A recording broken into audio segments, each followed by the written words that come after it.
Dewan Perwakilan Rakyat Daerah Kabupaten Ogan Komering Ulu menggelar sidang paripurna istimewa ke-1 masa persidangan tahun ketiga tahun sidang 2020 dalam rangka memperingati hari jadi Kabupaten Oku yang ke-110.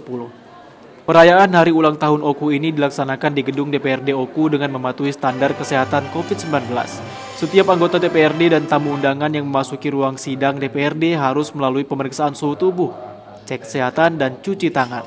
Para tamu undangan juga diwajibkan mengenakan masker dan menjaga jarak saat berada dalam ruang sidang. Tidak seperti tahun sebelumnya, perayaan HUT Oku ke-110 ini dilaksanakan dengan kesederhanaan dan menggunakan teknologi video jarak jauh bagi tamu undangan di luar kabupaten, termasuk Gubernur Sumatera Selatan.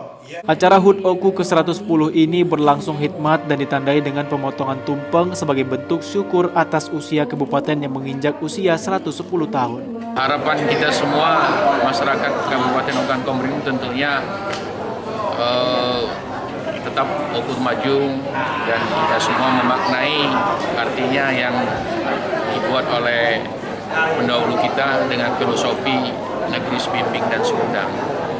Kalau kita memahami semua itu, apa yang tadi di dalam rapat kita sampaikan semuanya berpotensi dengan karya masing-masing. Dengan semangat itu kita akan lebih kekeluargaan, kebersamaan dalam membangun. Ketua DPRD Oku Marjitu Bahri berharap dalam usia ke-110 ini Kabupaten Oku dapat terus maju dan semakin memahami makna filosofi sebimbing sekundang yang telah dibuat oleh para pendahulu. Dari Kabupaten Oku, Sumatera Selatan, Herman Sawiran, Bagus Mihargo, TV One mengabarkan.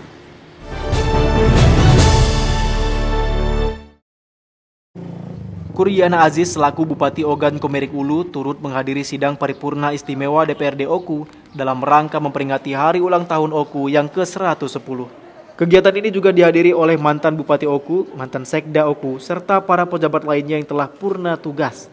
Dalam kehadirannya, Bupati Oku menyampaikan rasa syukur atas hari jadi Oku yang ke-110 ini.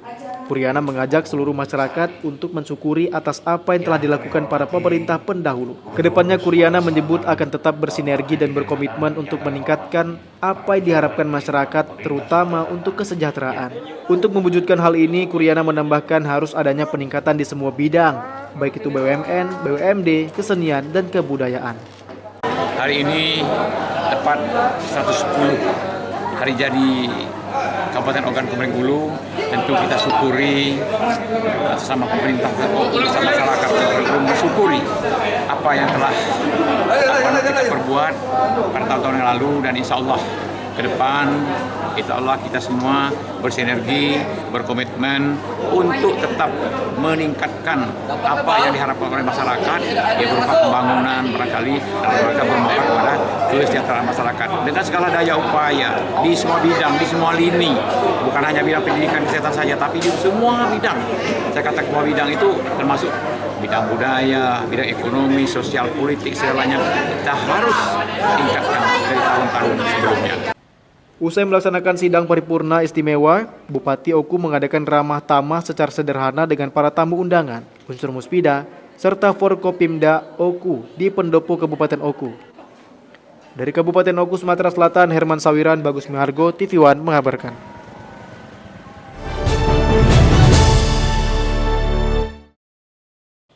Dalam rangka menyambut Pilkada serentak Desember 2020 dan antisipasi terhadap keberpihakan para ASN, Bawaslu Kabupaten Oku menggelar kegiatan sosialisasi pengawasan dan penandatanganan perjanjian kerjasama netralitas aparatur sipil negara antara Bawaslu Kabupaten Ogan Komering Ulu dengan pemerintah Kabupaten Oku di Gedung Serbaguna Hotel Bill Batu Raja. Kegiatan ini dihadiri langsung oleh Ketua Bawaslu Provinsi Sumatera Selatan dan Bupati Oku.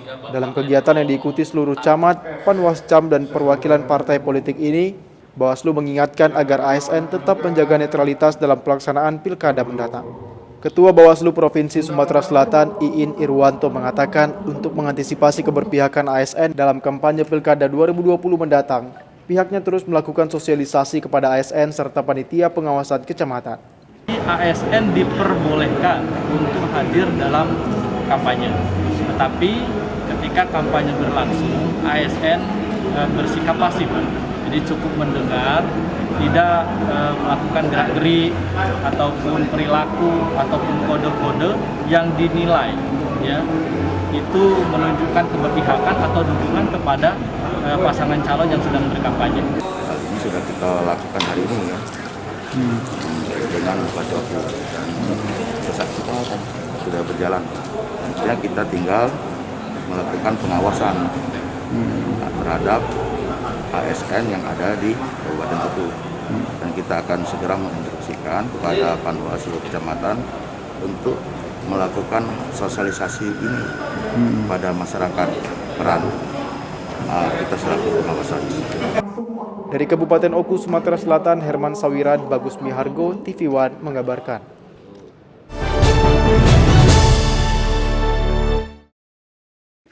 Setelah 2 kali didemo Aliansi Masyarakat Peduli Lingkungan di Dinas Lingkungan Hidup dan Dinas Perizinan dengan dugaan pencemaran lingkungan dari PT Barus Family Jaya, Dewan Perwakilan Rakyat Daerah Ogan Komering Ulu melakukan sidak di kawasan pertambangan batu gunung milik PT Barus Family Jaya atau PT BFJ di Desa Gunung Meraksa, Kecamatan Pengandonan. Dalam sidak tersebut, DPRD meminta perusahaan untuk mentaati aturan sehingga tak terjadi pencemaran lingkungan.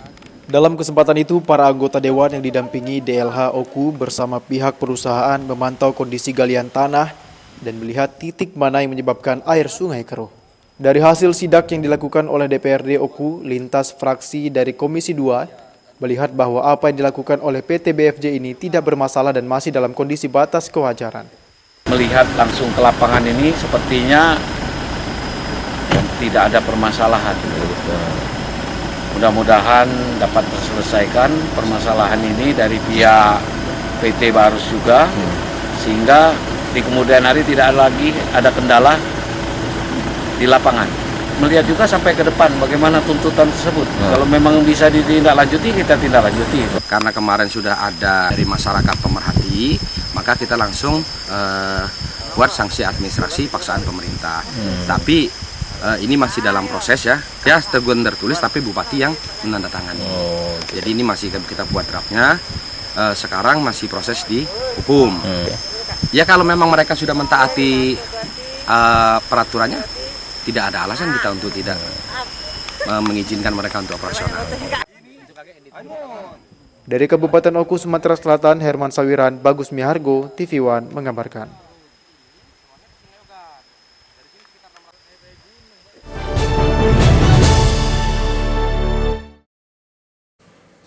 Camat Pulau Beringin beserta Kepala Desa Pulau Beringin, Kecamatan Pulau Beringin, Oku Selatan, Sumatera Selatan, serahkan bantuan langsung tunai atau BLT kepada sebanyak 75 KK yang terdampak COVID-19.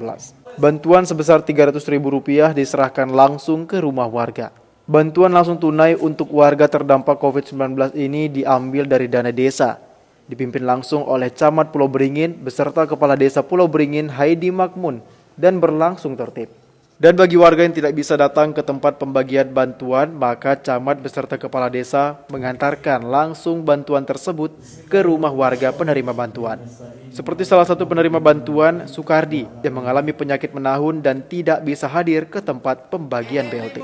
Tahap kedua di bulan pertama. Tahap pertama itu adalah di April, Mei, Juni.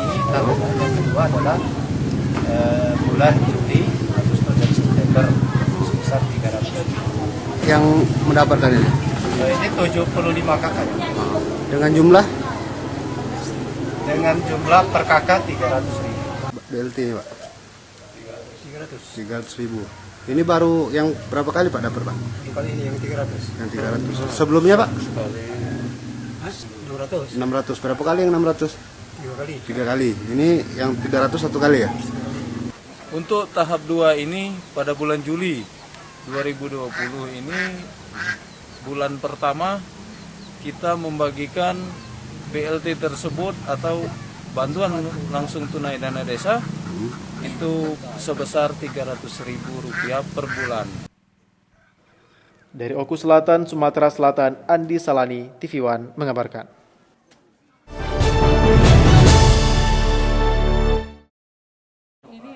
Puluhan guru bidang studi serta guru pembimbing di SMA Negeri 1 Sekayu, Musi Banyuasin, Sumatera Selatan setiap harinya harus memandu ratusan siswa dari kelas 10, kelas 11 hingga kelas 12.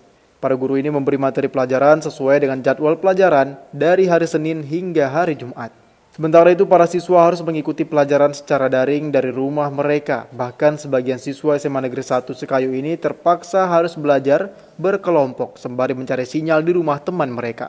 Mengikuti daring seperti ini, saya merasakan kesulitan karena apa? Harus standby di depan HP karena takutnya nanti ada pelajaran terlewatkan, apalagi yang pertama itu absen. Terus yang keduanya itu kadang di rumah itu nggak ada sinyal, jadi itu sangat menyulitkan untuk melakukan pelajaran. Di SMA Negeri 1 Sekayu ini, kami sesuai anjuran pemerintah menerapkan pembelajaran 100% daring. Jadi guru memberi materi pelajaran dan lain-lain itu dari sekolah semuanya. Sementara siswa dari rumah dengan menggunakan media yang mereka miliki seperti handphone atau laptop. Sementara guru di sekolah itu menggunakan media online seperti Classroom, Google Drive, dan lain-lain yang sesuai dengan pembelajaran hari itu. Kesulitan belajar dengan metode daring ini membuat para siswa berharap agar bisa belajar secara tatap muka. Sebab sebagian besar mereka merindukan belajar tatap muka dan bisa bertemu dengan para siswa lainnya serta guru mereka. Dari Musi Banyuasin, Sumatera Selatan, Puja Kusuma, TV One mengabarkan.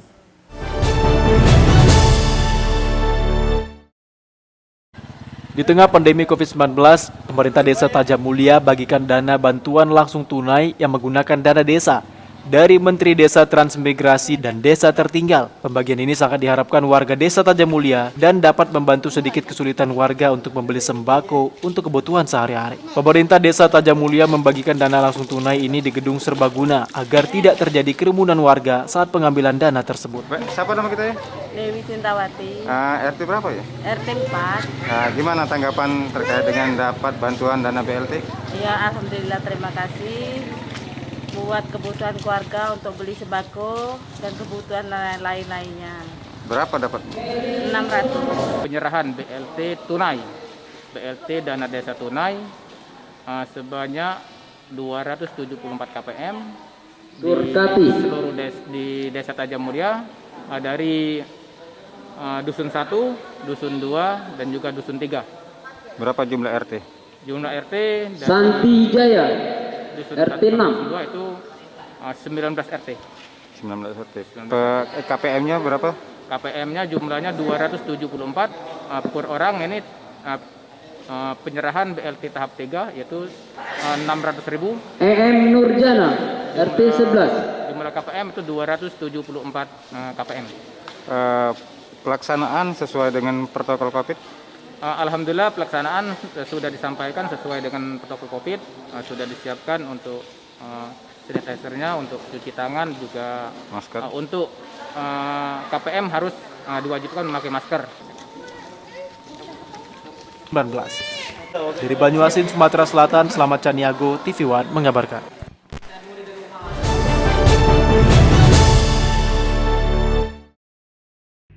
PT Lestari Asri Jaya atau LAJ lakukan penyerahan surat keputusan pengakuan dan perlindungan kemitraan kehutanan dari Kementerian Lingkungan Hidup dan Kehutanan kepada kelompok tani hutan Karangjaya dan Wana Mitra Lestari. Beginilah suasana saat acara kegiatan penyerahan surat keputusan pengakuan dan perlindungan kemitraan kehutanan dari Kementerian Lingkungan Hidup dan Kehutanan kepada kelompok tani hutan Karangjaya dan Wana Mitra Lestari. Selain menandatangani surat keputusan, Gubernur Jambi juga melakukan peninjauan pameran hasil tani dan dilanjutkan penyerahan SK secara simbolis dan pengukuhan KMPA, dan dilanjutkan penyerahan bantuan COVID-19 dan penyerahan bibit tanaman endemik kepada suku anak dalam. Kegiatan hari ini adalah penyerahan surat keputusan pengakuan dan perlindungan kemitraan kehutanan dari Menteri Lingkungan Hidup dan Kehutanan kepada kelompok tani hutan Karangjaya dan Wana Mitra Lestari. Lestari Asri Jaya dan Wana Mukti Wisesa adalah anak usaha dari Royal Lestari Utama, perusahaan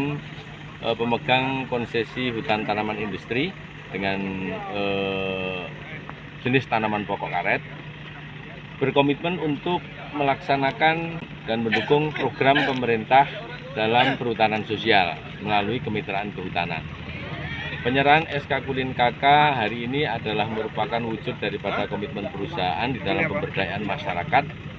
Dan selain dari 2 kelompok tani hutan ini, perusahaan juga membina 8 kelompok tani yang lain. Ada 6 kelompok tani hutan, 2 kelompok wanita tani, dan 1 kelompok tani gabungan, di mana semuanya mencakup kurang lebih sekitar 265 petani.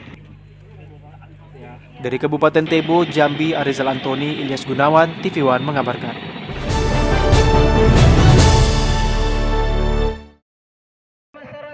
Beginilah aksi demo yang dilakukan ratusan warga Kecamatan Mandiangin, Kabupaten Sarolangin, Jambi. Ratusan warga melakukan aksi demo di Jalan Lintas Sumatera, tepatnya di Jalan Lintas Sarolangun Muaro Tembesi di depan kantor Camat Mandiangin. Aksi demo yang dilakukan oleh ratusan warga dijaga ketat oleh aparat keamanan. Ratusan warga ini menuntut perusahaan Jambi Prima Coal untuk memberikan ganti rugi lahan mereka yang diserobot oleh perusahaan dalam melakukan penambangan batu bara. Aksi demo yang dilakukan warga berlanjut dengan melakukan sweeping dan menghentikan operasional truk pengangkut batu bara milik perusahaan. Selain melakukan sweeping terhadap truk pengangkut batu bara milik perusahaan GPC, ratusan warga juga menuntut agar izin perusahaan dicabut karena penambangan batu bara yang dilakukan merusak dan berdampak buruk pada lingkungan dan merusak ekosistem sungai. Semenjak adanya tambang GPC ini, sungai itu airnya keruh, entah mati, entah lari petu ikan dengan labi-labi kuro-kuro itu tadi. Yang kami tutup jelas, Bapak lihat, mungkin itu sudah hampir 1 juta ton batu bara dikasih Pak Yahya dimaling oleh PT. Di situlah yang paling sedihnya kami untuk Sarolangun ini sekarang nih. Makanya perusahaan selalu merajalela. Itu bukan di situ baik kejadian yang lain-lain juga kejadian macam itu. Berarti kehendak pemerintahnya supaya ini terjadi pertumpahan darah. Yang dibela suku dalam kok jelas, Bapak-bapak lihat kan sudah jadi air susu. Allah saya tidak tahu. Awal saya tidak tahu. Iya. Batas yang dibebaskan yang belum itu Bapak nggak tahu? Tidak tahu. Nggak tahu Pak ya? Bapak bukan menempatkan posisi Bapak di sini Pak.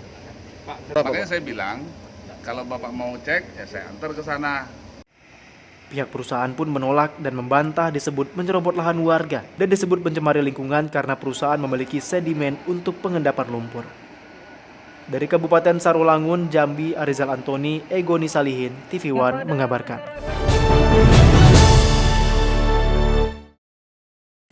Tim gugus tugas COVID-19 Kabupaten Batanghari Kamis tanggal 23 Juli menggelar rapid test massal yang digelar di halaman kantor BPBD Kabupaten Batanghari.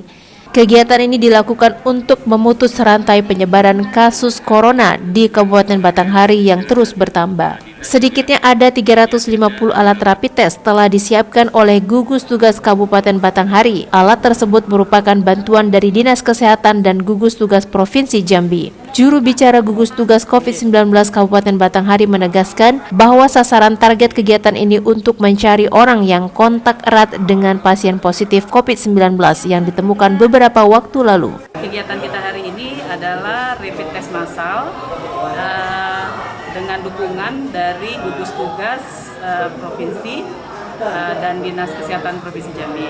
Jadi kebetulan ini merupakan program untuk seluruh kabupaten kota dan hari ini di Kabupaten Batanghari. Kita mendapatkan bantuan dari provinsi yaitu berupa alat tes dan APD serta bahan-bahan medis keperluan tes, dan kita di Batanghari melakukan tes ini untuk 350 sasaran, yaitu terdiri dari anggota gugus tugas kabupaten, kemudian para teman-teman dari awak media, kemudian juga teman-teman dari PKK yang melakukan isolasi di Wisma PKK. Seperti apa Bu hasilnya hari ini? Hasilnya belum semua, nanti bisa kita rekap dulu ya. Dan bila mana ada hasil yang reaktif, hari ini akan langsung dilakukan pengambilan swab. Dari Batanghari, Jambi, Tarmizi, TV One mengabarkan.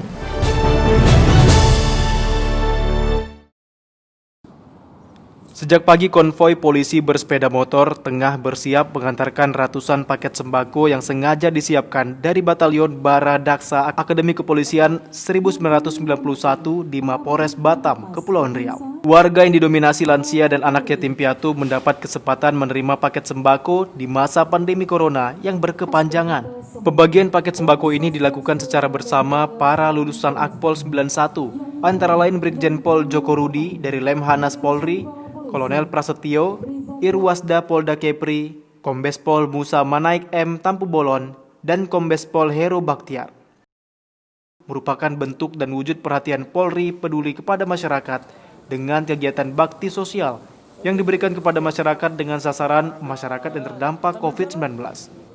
Brigjen Joko Rudi, Dir Sosbud dan Demografi Lemhanas menyatakan pelaksanaan bakti sosial dilakukan serentak di seluruh Polda, 34 Polda, dengan jumlah yang mendapat bantuan sebanyak 25.600 paket sembako, 10 unit gerobak dan 1 ekor sapi untuk kurban. Batalion Baradaksa Angkatan 91 Akpol pada tanggal 27 Juli 2020 melaksanakan perayaan hari ulang tahun yang ke-29 mengabdi kepada bangsa dan Indonesia.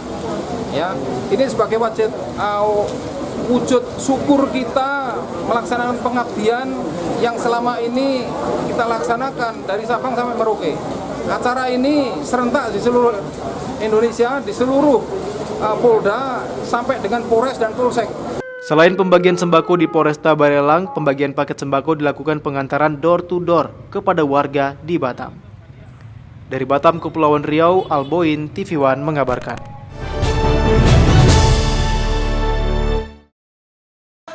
Komite Olahraga Nasional Indonesia Kabupaten Simalungun menggelar musyawarah olahraga kabupaten atau disebut Musorkap bertempat di Auditorium T. Johan Garingging, Simalungun City Hotel Pematang Raya, Kabupaten Simalungun, Sumatera Utara.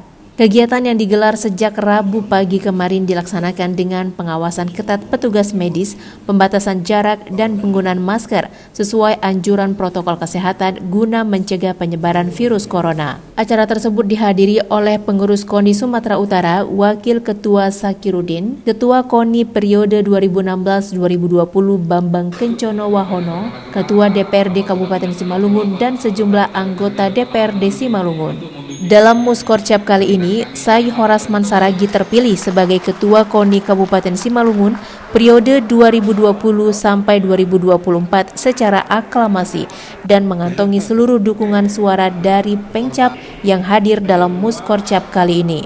Ketua KONI terpilih berharap dengan seluruh Pengcap yang ada dapat bersama-sama dan bekerja keras untuk mewujudkan sports center di Simalungun dengan memperbaiki cabang-cabang olahraga yang ada di KONI. Terima kasih juga kepada semua yang telah mendukung saya sehingga saya bisa terpilih menjadi Ketua KONI Kabupaten Simalungun untuk periode 2020-2024. Mudah-mudahan semenjak saya nanti sudah bertugas menjadi Ketua Umum KONI Simalungun, berubahlah juga, membaiklah olahraga di Simalungun. Karena memang pada saat ini fasilitas olahraga di Simalungun masih sangat-sangat minim. Itulah makanya saya tadi menekankan di visi dan misi saya supaya kita mewujudkan sport center di Simalungun agar bisa memacu kenaikan peringkat dan katakanlah prestasi olahraga di Simalungun ini. Yang menjadi prioritas nanti setelah kita memilih pengurus-pengurusnya, kita akan perbaiki semua cabang-cabang olahraga ini. Jadi cabang-cabang olahraga ini tidak boleh lagi mandur, tidak boleh lagi diam, stuck dia, berhenti. Ada beberapa cabang olahraga yang tidak ada kegiatan sama sekali. Untuk apa dia ada cabang olahraga tetapi prestasi tidak ada, atlet tidak ada. Nanti di satu saat menjadi beban bagi kita. Usai pemilihan Ketua KONI Simalungun periode 2020 sampai 2024, Wakil Ketua KONI Sumut mengucapkan selamat kepada Ketua KONI terpilih dan menegaskan pelaksanaan Musorcap KONI Simalungun telah sesuai dengan ADART organisasi. Dari Kabupaten Simalungun, Sumatera Utara, Daud Sitohang, TV One mengabarkan.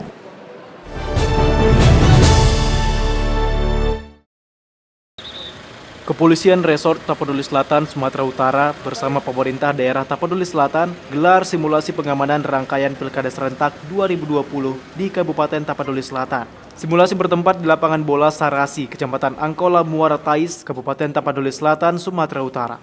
Dalam simulasi diperagakan oleh personel Polres Tapanuli Selatan beserta personel Satbrimob Polda Sumut Yon C, para Babinsa dari Kodim 0212 TS, Yonif 123, Raja Wali dan Satpol PP Tapanuli Selatan. Dalam adegan simulasi tersebut memperagakan berbagai rangkaian gangguan keamanan, seperti penanganan perseteruan antar massa pendukung pasangan calon, bahkan penanganan keributan massa saat pelaksanaan kampanye calon bupati dan calon wakil bupati. Selain itu, peragaan simulasi bagaimana cara petugas menangani keributan di tempat pemungutan suara atau TPS dari gangguan keamanan. Bahkan dalam simulasi juga menampilkan memperagakan kesiapan petugas gabungan TNI, Polri, dan Satpol PP dalam menangani kerusuhan di kantor Komisi Pemilihan Umum Daerah Tapanuli Selatan. Seperti aksi anarkis massa yang tidak terima hasil pilkada bupati dan wakil bupati. Dalam simulasi ini, ribuan massa melakukan aksi unjuk rasa anarkis di kantor KPU Tapanuli Selatan.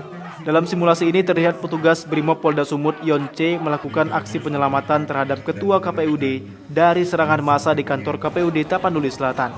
Petugas kepolisian yang siaga langsung mengamankan pengunjuk rasa.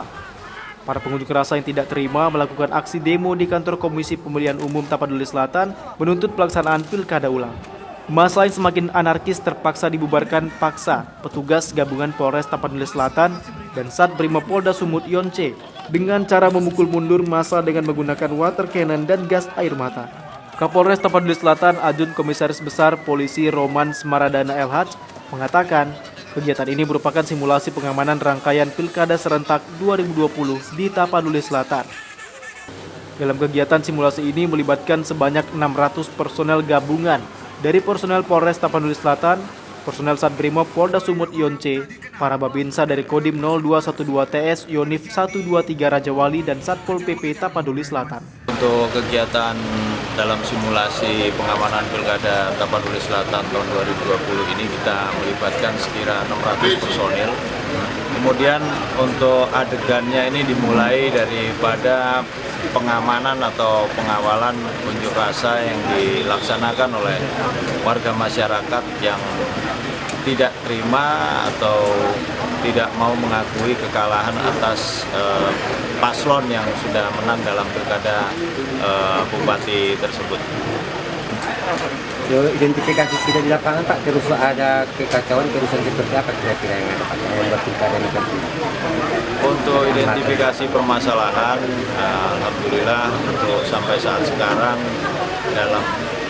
dalam permasalahan yang terjadi dalam tahapan pilkada ini untuk sementara masih belum ada. Ini simulasi hanya untuk mengantisipasi atau berjaga-jaga apabila memang di kedepannya dalam pelaksanaan tahapan-tahapan pilkada akan terjadi sesuatu yang seperti kita simulasikan. Namun tentunya harapan daripada kita semua hal tersebut tidak terjadi di wilayah kita. Sementara itu, Bupati Tapanuli Selatan Syahrul M. Pasaribu mengaku dirinya sangat mengapresiasi kegiatan simulasi tersebut. Dirinya berharap agar pelaksanaan Pilkada Serentak 2020 pada 9 Desember 2020 nanti dapat berjalan kondusif.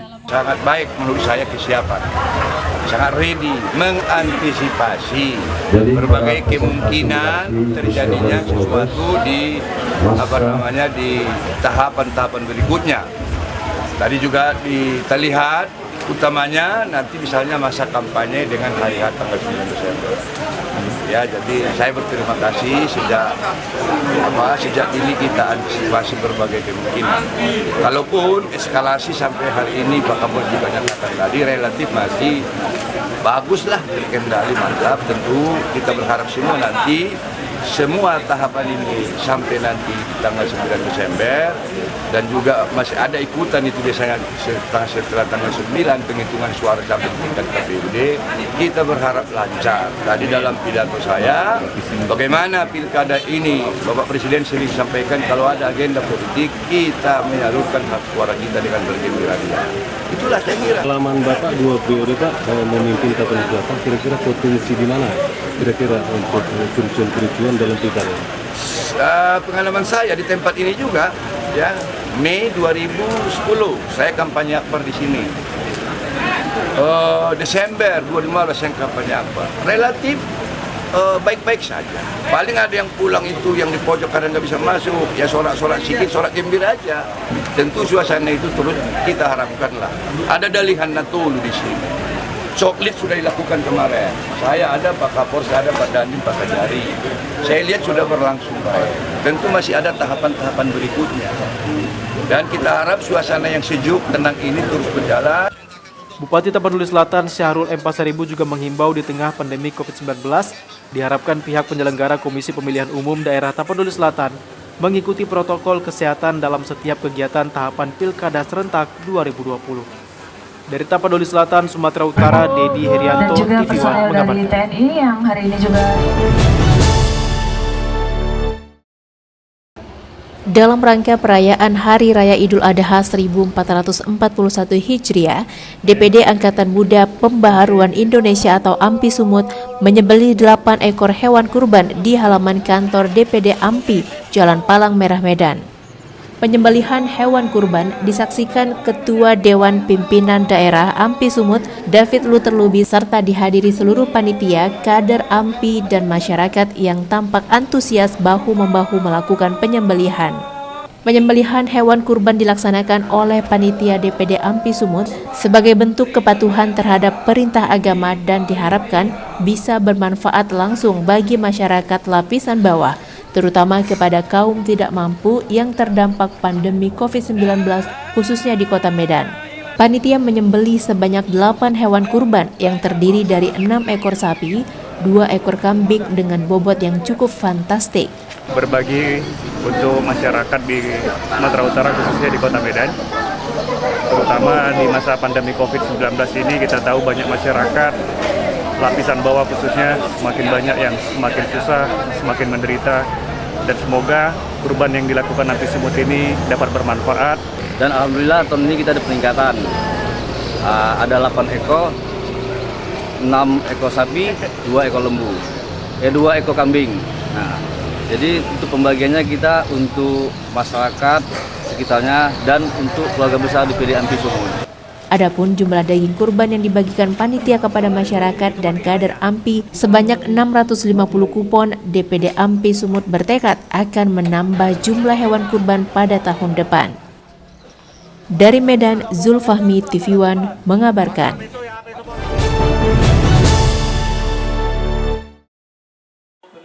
Himpunan Mahasiswa Al-Wasliyah Kota Medan menggelar fokus group discussion dengan tema Kota Medan butuh sosok pemimpin seperti apa yang berlangsung di salah satu kafe di Jalan Sisingamangaraja, Medan.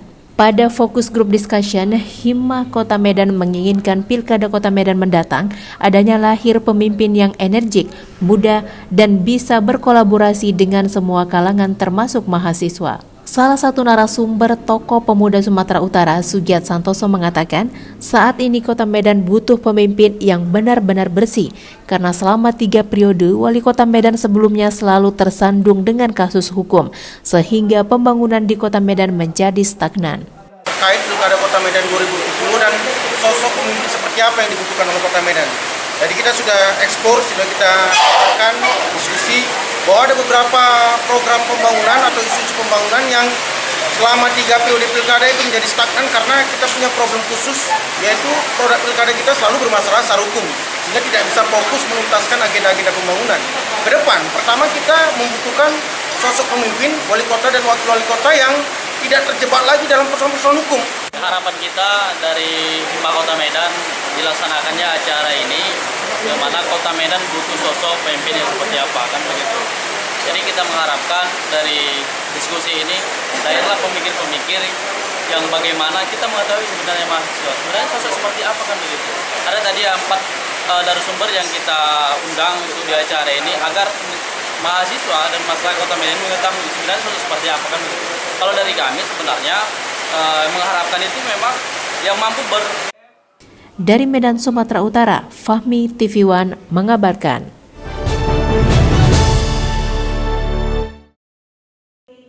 Dalam rangka Hari Bakti TNI Angkatan Udara ke-73 tahun, TNI Angkatan Udara Wilayah Medan membagikan 2.000 paket sembako secara gratis kepada masyarakat yang terdampak COVID-19 yang berada di sekitar Lanut Suwondo, Medan. Ribuan paket sembako merupakan kerjasama antara TNI Angkatan Udara di Medan dengan Paguyuban Konflik Perumahan Polonia. Sedangkan penyaluran bantuan kepada warga dibagikan secara bergilir bertempat di shelter Lanut Suwondo dengan tetap mengikuti protokol kesehatan dan melakukan social distancing, sehingga pemberian paket bantuan tidak menimbulkan kerumunan massa. Untuk kesekian kalinya, bakti sosial ini bertujuan untuk meringankan beban masyarakat yang terdampak COVID-19, khususnya mereka yang berada di sekitar Lanut Suwondo, Medan yang berpengaruh buruk pada perekonomian dan pendapatan masyarakat selama pandemi. Itu dibagikan sejumlah 2.000 paket sembako dengan data-data yang sudah dilaksanakan oleh para panitia. Pastinya harapan kami dan semua yang terlibat dalam kegiatan bakti sosial ini, seluruh paket dapat tersampaikan. Dengan ini gerakan-gerakan kita dari perumahan-perumahan dekat Polonia ini akan bisa membawakan contoh kepada masyarakat kita yang lain agar supaya sama-sama ikut bisa membantu lingkungan kita yang diperlukan. Selain pembagian 2.000 paket sembako, kegiatan ini turut dirangkai dengan pemeriksaan kesehatan gratis kepada warga masyarakat sekitar Lanut Suwondo. Dari Medan, Fahmi, TV One mengabarkan.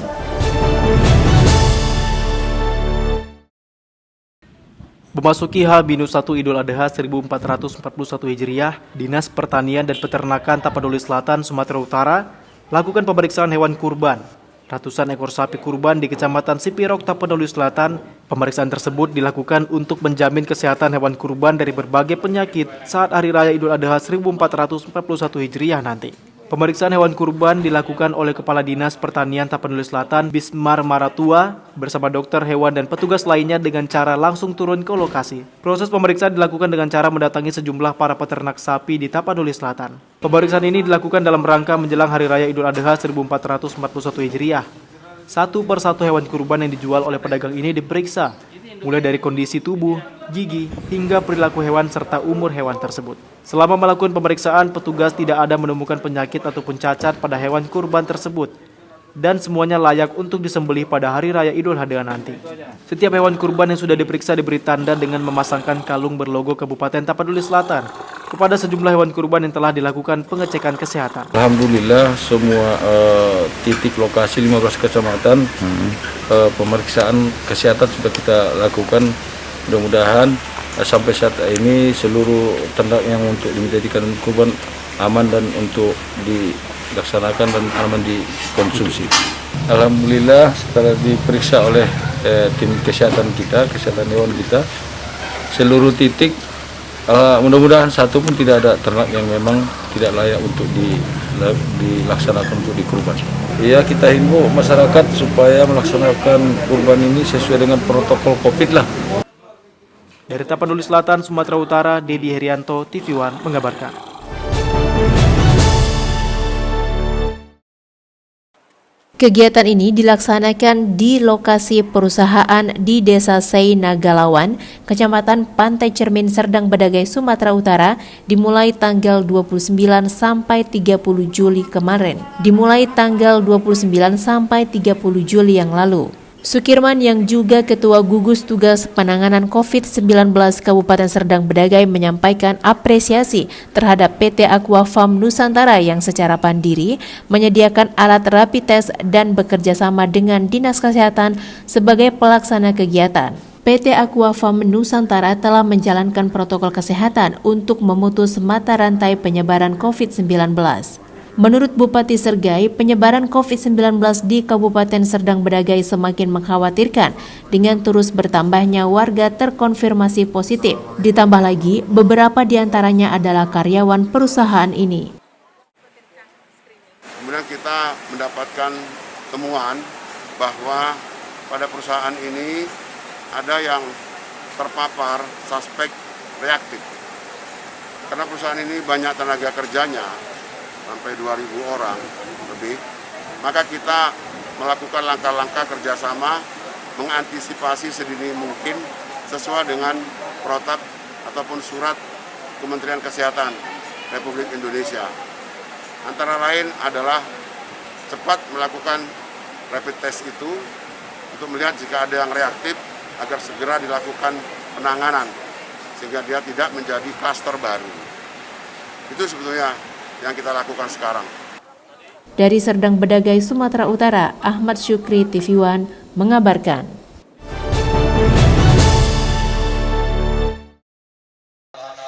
Dalam rangka Hari Raya Idul Adha, Insinyur Haji Abu Rizal Bakri dan keluarga, serta Haji Syah Amandoris memberikan 2 ekor sapi di lingkungan Gunung Sakti Menggala, Tulang Bawang, Lampung, di Pondok Pesantren Tahfizul Quran Al-Bakri yang merupakan kampung halaman Abu Rizal Bakri. 2 hewan kurban jenis limosin dari Abu Rizal Bakri dan Syah Amandoris diserahkan langsung oleh Hanan A-Razak, selaku perwakilan dari keluarga besar Abu Rizal Bakri yang menyumbangkan terhadap warga lingkungan Gunung Sakti Menggala, Tulang Bawang, Lampung, untuk disembelih sebagai hewan kurban sebagai tanda Hari Raya Idul Adha yang akan dibagi-bagikan kepada warga lingkungan Gunung Sakti Menggala, Tulang Bawang, Lampung. Dalam penyerahan hewan kurban tersebut disaksikan tokoh adat Tulang Bawang, Lampung yang merupakan tetangga Abu Rizal Bakri dan rekan-rekan Abu Rizal Bakri pada masa di kampung halaman dahulu di Kampung Menggala, Tulang Bawang, Lampung. Kebetulan 2 ekor sapi kurban, ya. Yang pertama atas nama keluarga besar Insinyur Haji Abu Rizal Bakri, yang kedua atas nama keluarga besar Syah Amandoris. Tentunya harapan kita hewan kurban ini dapat segera disembelih kemudian didistribusikan kepada masyarakat yang berhak menerimanya. Masyarakat Desa Menggala Kota menyampaikan ucapan ribuan terima kasih yang sebanyak-banyak atas bantuan daripada Yayasan Pondok Pesantren, yaitu di Idul Adha ini tahun 2020 ini telah memberikan 2 ekor sapi untuk dilaksanakan kurban bagi Bapak Insinyur Abu Rizal Bakri. Dari Lampung, Herlianto, TV One mengabarkan.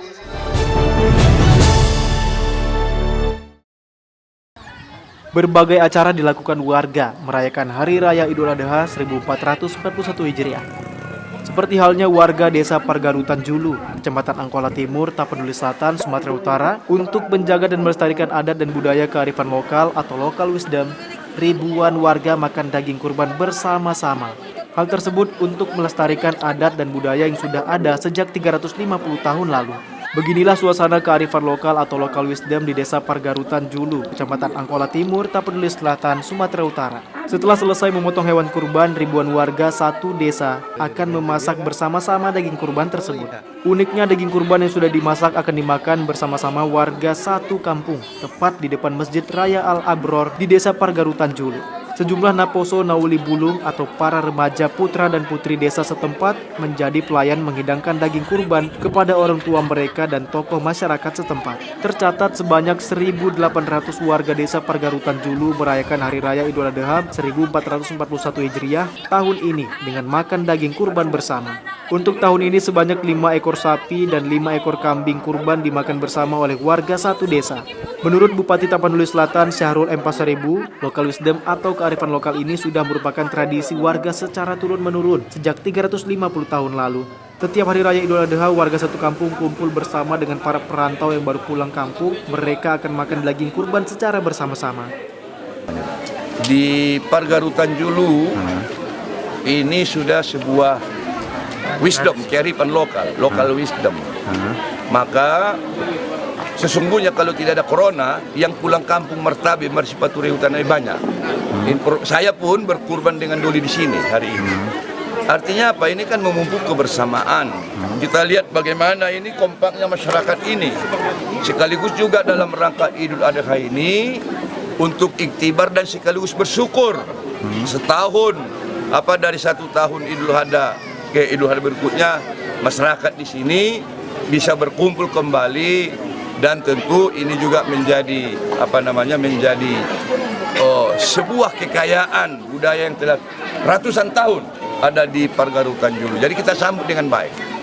Ada juga sesungguhnya lagi di Marancar, tidak jauh dari sini, di Sungai Tonga. Saya yakin di Sugitonga pun ada yang seperti ini dan di berbagai tempat. Dan inilah antara lain keunikan di Tapsel yang ada yang disebut dengan budaya-budaya lokal yang perlu kita pelihara.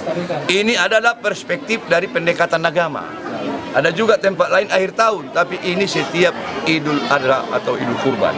Itulah barangkali yang perlu. Kegiatannya apa aja nih Pak? Ya ini aja. Makan bersama. Makan bersama. Makan bersama ya Pak. Ya, semacam wujud syukur ini. Termasuk wujud syukur ya. Begitu tulang ya. Wujud syukur, mudah-mudahan juga kehidupan masyarakat ini bisa lebih baik ke depan. Pembangunan oleh pemerintah semua tingkatan, mau pusat, provinsi, tentu utamanya kami di kabupaten termasuk melalui dana desa ini semakin baik dan bisa dinikmati rakyat untuk meningkatkan harkat dan martabat masyarakat di Tapsel ini. Berapa sapi ini Pak? Sapinya kok nggak saya 5 kambing. 5 kambing, 5 sapi, 5 kambing.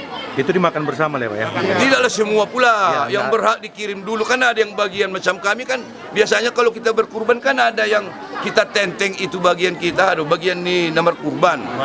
Itu dikumpul-kumpul imat tung ni pangani dah.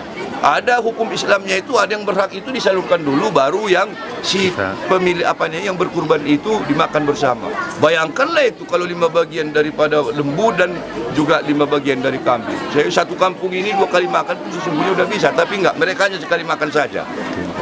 Sementara itu, anggota DPRD Tapanuli Selatan, Doli Putra Perlindungan Pasaribu mengatakan tradisi local wisdom atau kearifan lokal ini harus dipertahankan warga. Dengan adanya kearifan lokal, desa ini dapat dibangun secara bersama-sama oleh warga. Ya tentu saya baru kali ini melihat yang seperti ini semaraknya di kawan-kawan Padurutan Julu. Ke depan kita tentu support ini yang seperti ini dan kita harapkan spirit dari kawan-kawan ini, warga di sini kita kembangkan dalam semangat kita membangun Tapanuli Selatan ke depan. Tentu kita berharap tidak hanya momen ini mereka semangat, tapi untuk membangun desa ini juga kita harapkan mereka sama semangatnya dan sama gotong royong untuk memecahkan sebuah masalah yang dihadapi oleh desa ini. Itu harapan saya ke depan. Sangat baik menemukan kearifan lokal dengan perspektif agama. Tadi pagi saya sudah di sini melihat pemotongan hewan. Tadi pagi ada juga kita mengundang ustadz ataupun guru di sini untuk melakukan tausiah kepada seluruh warga masyarakat. Dan harapan saya ke depan saya akan mencoba untuk menyebarkan virus ini ke desa-desa ataupun kelurahan yang ada di Kecamatan Angkulan Timur agar bisa melaksanakan kegiatan yang baik seperti ini. Ada 2 desa di sini, yaitu desa ini Padurutan Julu dan desa Sijukang yang sudah melaksanakan hal seperti ini. Dan insya Allah bersama dengan tokoh-tokoh masyarakat se-Angkulan Timur dan para ulama akan kita sebarkan virus baik. Local wisdom atau kearifan lokal adalah menjaga kekompakan warga satu desa. Hal tersebut diciptakan untuk menjaga kerukunan antar umat beragama di Tapanuli Selatan. Setiap Hari Raya Idul Adha, ribuan warga desa Pargarutan Julu merayakan Hari Raya Idul Adha ini dengan cara kumpul dan makan satu kampung. Dari Tapanuli Selatan, Sumatera Utara, Dedi Herianto, TV One mengabarkan.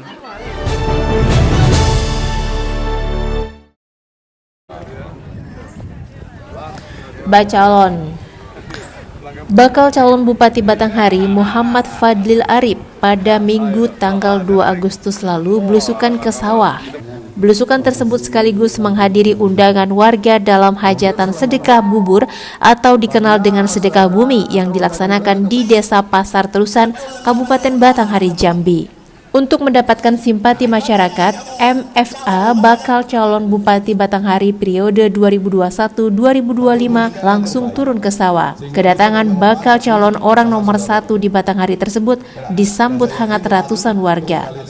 MFA yang didampingi istri tercinta dan rombongan saat menghadiri sedekah bubur di area persawahan juga mendapatkan jamuan masakan khas Desa Pasar Terusan. Di hadapan para pendukungnya, Fadil mengatakan bahwa ia bersama Bakhtiar yang merupakan calon pasangannya pada pemilihan kepala daerah tahun 2020 ini akan melakukan perubahan demi mewujudkan kembali kejayaan Kabupaten Batanghari.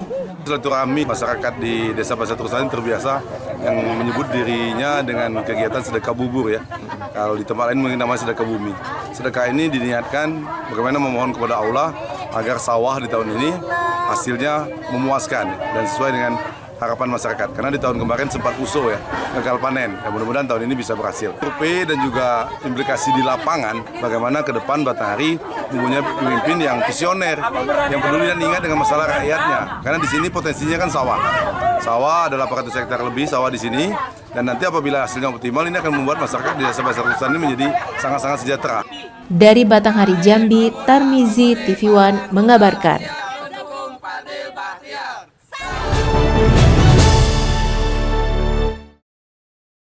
Di era normal baru akan diumumkan di mana saja zona hijau dan zona yang masih merah di Kota Padang, sehingga secara bertahap ekonomi masyarakat bisa kembali bergerak beserta aktivitas lainnya setelah sekian lama terhenti akibat pandemi. Konsep baru dan penguatan lainnya telah mulai digerakkan untuk aktivitas ekonomi masyarakat ke depan.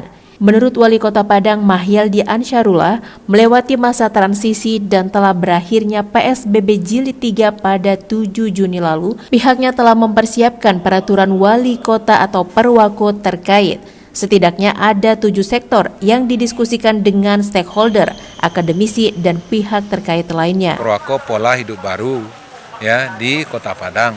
Maka itu ya kita mengingatkan kepada para pelaksana-pelaksana dalam Idul Adha ini dengan mengikuti protokoler daripada kesehatan COVID-19 itu, yaitu menggunakan masker, kemudian juga cuci tangan, dan kemudian juga menjaga jarak, dan kemudian juga berupaya untuk menjaga kebersihan-kebersihan lainnya. Adapun 7 sektor terkait itu adalah sektor pemerintahan, perdagangan, pendidikan, pariwisata, transportasi, sosial budaya, dan industri. Mahyaldi berharap aturan yang dibuat dalam Perwako itu akan lebih komprehensif dan aplikatif sehingga segala sesuatunya berjalan dengan sebaik-baiknya. Perwako ini akan ditindaklanjuti dengan peraturan daerah atau perda ke depan, sehingga akan ada penegakan dan sanksi tegas yang dilakukan dalam memaksimalkan penanganan COVID-19 di era tatanan pola hidup baru. Dari Padang, Sumatera Barat, Wahyudi Agus TV One mengabarkan. Kedatangan Buya Mahyaldi tidak hanya disambut oleh masyarakat dan jemaah yang ada di Kecamatan Lubuk Begalung saja, namun masyarakat dari berbagai kecamatan lainnya di Kota Padang sengaja datang untuk mendengarkan khutbah yang disampaikan oleh Buya Mahyaldi. Hal itu juga menjadikan jumlah jemaah yang hadir untuk melaksanakan sholat Idul Adha di lapangan kampus UPI YPTK tersebut lebih banyak, lantaran sholat Idul Fitri yang lalu ditiadakan di lokasi ini karena masih dalam suasana PSBB. Mengimami sholat, Mahyaldi berkhutbah di hadapan ribuan jemaah yang hadir. Dalam khutbahnya, Mahyaldi menjelaskan makna serta nilai yang terkandung dalam memperingati Hari Raya Idul Adha 1441 Hijriah sebagai simbol dari persatuan umat sedunia berdasarkan asas kebersamaan yang hakiki. Yang berefek yang luar biasa kepada kehidupan berbangsa bernegara kita, maka itu untuk menghadapi juga persatuan. Nah, maka itu pesan itulah yang disampaikan pada hari ini kepada seluruh kita semuanya, para jemaah, agar kita mengambil hikmah daripada Idul Adha ini, yaitu semangat persatuan-kesatuan. Banyak hal yang mesti kita kerjakan, banyak hal permasalahan-permasalahan yang harus kita selesaikan untuk masa yang akan datang. Dari yayasan juga setelah Idul Adha ini juga kami juga ada pembelian hewan kurban yang kita bagikan di sini, ada lebih kurang 47 ekor. Kemudian juga kami menyediakan juga sarapan pagi karena nasi goreng, mie goreng, dan hewan goreng dan bermacam aneka kue yang kami sediakan.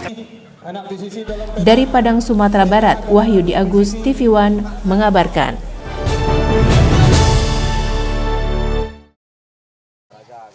Saat tiba di Musola Al-Ikhlas Palo Pasa Koronggadang, Kecamatan Kuranci, Wali Kota kemudian didaulat untuk menyembelih hewan kurban. Setelah itu, Mahyaldi ikut membaur bersama panitia untuk memotong daging sapi. Mahyaldi Ansyarullah mengatakan meski dalam masa pandemi COVID-19 tidak menurunkan semangat warga Kota Padang untuk menjadi peserta kurban.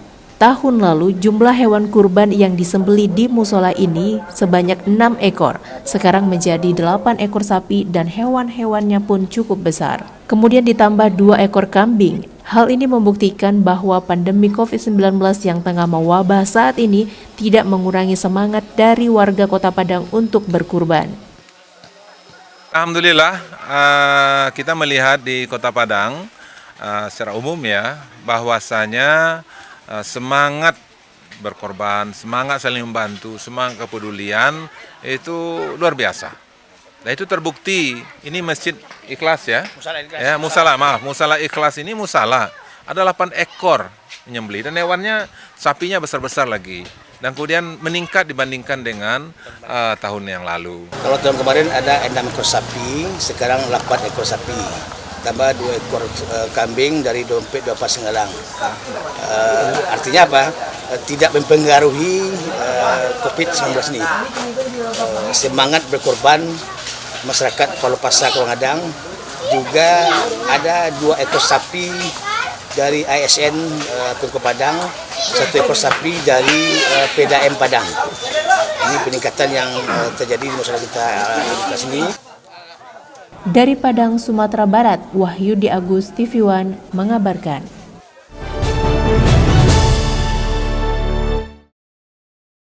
Puncak perayaan Idul Adha 1441 Hijriah, pasangan bakal calon bupati dan wakil bupati Kabupaten Simalungun Mujahidin Nur Hasim dan Tumpak Siregar memberikan 40 ekor sapi dan 20 ekor kambing kepada warga Kabupaten Simalungun, Sumatera Utara. Penyerahan hewan kurban bantuan kedua bakal calon dan keluarga ini dilakukan secara simbolik kepada warga bertempat di Desa Dolok Malala, Kecamatan Gunung Malala, Kabupaten Simalungun, Senin siang kemarin. Pemberian bantuan hewan kurban sudah merupakan tradisi dan kegiatan rutin yang dilakukan oleh keluarga dan kedua bakal calon setiap tahun sebagai bentuk ungkapan syukur dan berbagi kepada sesama umat. Hewan kurban ini diserahkan kepada sejumlah masjid dan perkumpulan umat Islam melalui tim pemenangan yang tersebar di 32 kecamatan di wilayah Kabupaten Simalungun. Penyaluran hewan kurban sapi jenis Brahmana dan limusin ini dilakukan secara maraton sejak sepekan sebelum perayaan Hari Raya Idul Adha hingga Senin kemarin. Usai prosesi penyerahan hewan kurban, kegiatan kemudian dilanjutkan dengan ramah tamah dan perkenalan bakal calon bupati dan wakil bupati Simalungun yang dipandu langsung oleh kedua Dewan Pertimbangan DPP Partai Demokrat Hinca Panjaitan ke-13. Kegiatan perkenalan kedua bakal calon ini digelar dengan cara unik dan diskusi ringan serta tanya jawab seputar kehidupan dan kisah kedua bakal calon dari masa kecil hingga beranjak menjadi bakal calon bupati dan wakil bupati. Kedua bakal calon yang telah mengantongi rekomendasi dari Partai Gerindra dan Partai Demokrat ini terlihat santai dan sesekali mengundang gelak tawa ratusan undangan yang mendengarkan cerita masa kecil kedua bakal calon ini. Itulah masa yang paling kegiatan kurban ini kan sudah menjadi kegiatan rutin bagi kami. Cuman kebetulan tahun ini lebih kita fokuskan di Kabupaten Simalungun, kurang lebih 40 ekor sapi dan 20 ekor kambing berbagi. Apalagi di masa-masa pandemi seperti ini, mungkin kami berharap apa yang saya, Pak Tumpak, Pak Mati, dan teman-teman semua lakukan ini bisa sedikit mengurangi beban yang selama ini sudah sangat dirasakan oleh masyarakat. Program kita ke depan, yang mana selama ini yang kurang baik kita bagus semua. Lantaran tujuan kita maju ke pilkada bukan untuk ambil kekuasaan, bukan. Pertama sekali untuk memajukan Simalungun ini. Lantaran kita tengok Simalungun ini mulai dulu sampai sekarang kayaknya macam-macam sama semua. Jadi itulah pertama tujuan kita. Sejarah kembali mencatat di Simalungun. 2 putra terbaik Simalungun akan berkompetisi untuk menjadi bupati dan wakil bupati 5 tahun ke depan. Kami percaya 2 pasangan ini, baik Pak Hasim maupun Pak Tumpak Siregar, bisa melanjutkan memperbaiki yang belum baik, melanjutkan yang sudah baik di Simalungun. Karena pembangunan itu tidak bisa dipotong-potong, ia berkesinambungan. Setiap orang ada masanya, setiap masa ada orangnya. Kali ini masanya Pak Hasim dan Pak Tumpak Siregar. Saya kira saya mohon dukungan masyarakat Simalungun untuk Bang Hasim dan Bang Tumpak Siregar. Selama kegiatan berlangsung, para undangan yang hadir diwajibkan melakukan cuci tangan dan menggunakan masker, jaga jarak sesuai anjuran protokol kesehatan. Dari Kabupaten Simalungun, Sumatera Utara, Daud Sitohang, TV One, mengabarkan.